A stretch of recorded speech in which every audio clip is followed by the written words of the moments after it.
horror games aren't for everyone. And a lot of the time, I'm not sure they're right for me. But still, despite my astounding affinity for being a complete scaredy cat, BB and I play a ton of survival horror games. We've played great ones. We've played insanely terrifying ones that have literally made us lose sleep. And we've played god-awful ones. Looking at you, Callisto Protocol.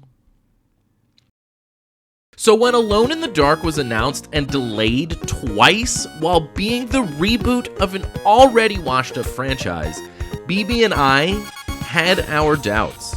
And after 2 complete playthroughs, we were ultimately left feeling kind of meh. I'm Dirty C, and if you haven't yet, please don't forget to subscribe, like, and comment down below, as it will only reinforce your general awesomeness, but it'll make BB less disappointed in me. Alone in the Dark was pretty lukewarm. Let's talk about it.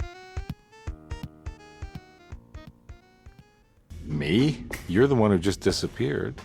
It's hard to explain. I think I blacked out. It was like I went somewhere else. The start of our cosmic horror conundrum starts with the player arriving at the Derceto Mansion Plantation. Choosing between characters Emily Hartwood or Detective Edward Carnby, the players then sent off on a cartoony-style Scooby-Doo-esque spooky detective adventure, investigating the disappearance of Emily's uncle, Jeremy Hartwood. Depending on which character you choose, there is a small subplot that coincides with the investigation, but it isn't anything too divergent, and both playthroughs follow pretty much the same story beats. The story in and of itself isn't bad, but it does start to stumble in the second and third acts in its attempt to try new and different things. Honestly, I'll take a story trying to take risks over regurgitated formulaic writing any day. But some twists and turns in the story just cause some confusion and ultimately take away from big, impactful moments, and it causes the story to stretch on and slightly overstay its welcome. For players who may be hesitant to get into the horror survival genre because of a disdain for all scary things or gory things, this story is actually very accommodating. It oftentimes opts to go in a more cartoonish direction, more so than pure terror, which is something that BB and I actually really appreciated. Alone in the Dark story was a valiant effort to work with its source material and try something different, and I applaud Pieces Interactive for trying something new, even though it doesn't quite stick the landing. And it's Miss Hartwood. You don't remember me? I remember you, Mr. Bois. I met your brother, Baptiste, earlier.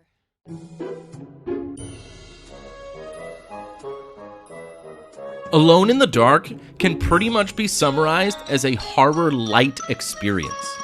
In story, gameplay, and game design, nothing ever gets too white-knucklingly stressful to the point of sheer terror. Reflected in the gameplay, the survival elements are significantly reeled in than that of a typical survival horror experience. There's no crafting, no real inventory management. You're only really tasked with finding ammunition and healing items. Through our entire 8-hour experience on the normal difficulty mode in our first playthrough, we never once struggled to have enough ammo or ever felt like we were low on healing. As if to push the horror light experience even further, you can save the game at any time. There's no stress of having to find a save room or making it to a specific checkpoint.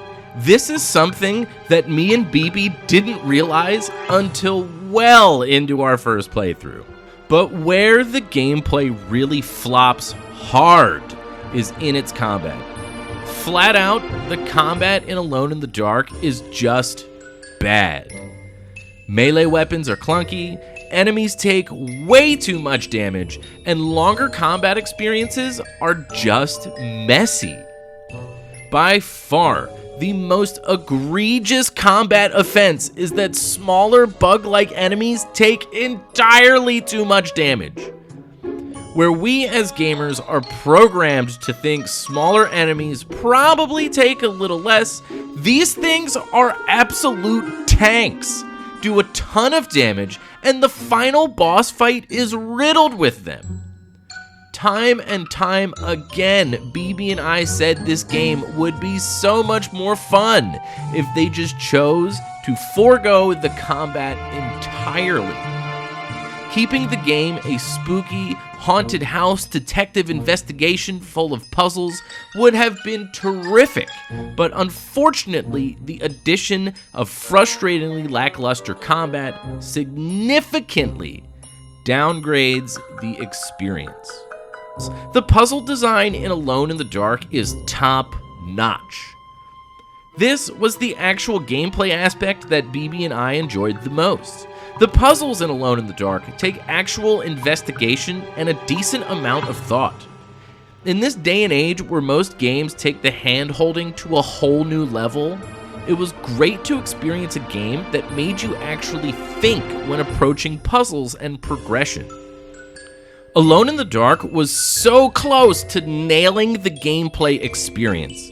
If there's going to be a future in store for this IP, in my opinion, they either need to desperately rework the combat system or just drop it all together.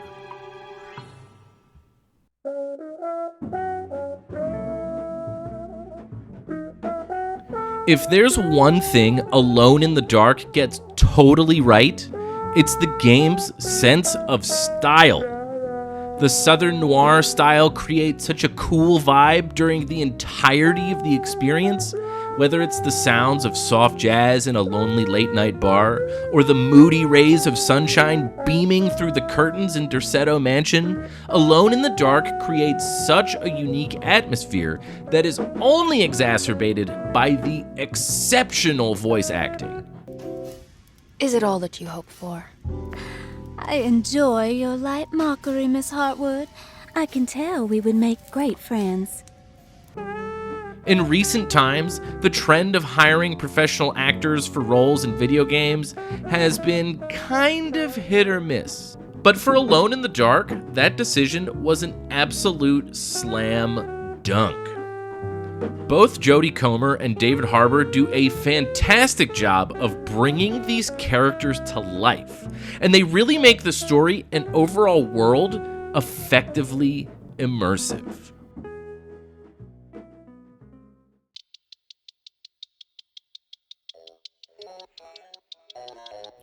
Alone in the Dark was definitely a vibe, and it did not overstay its welcome too much.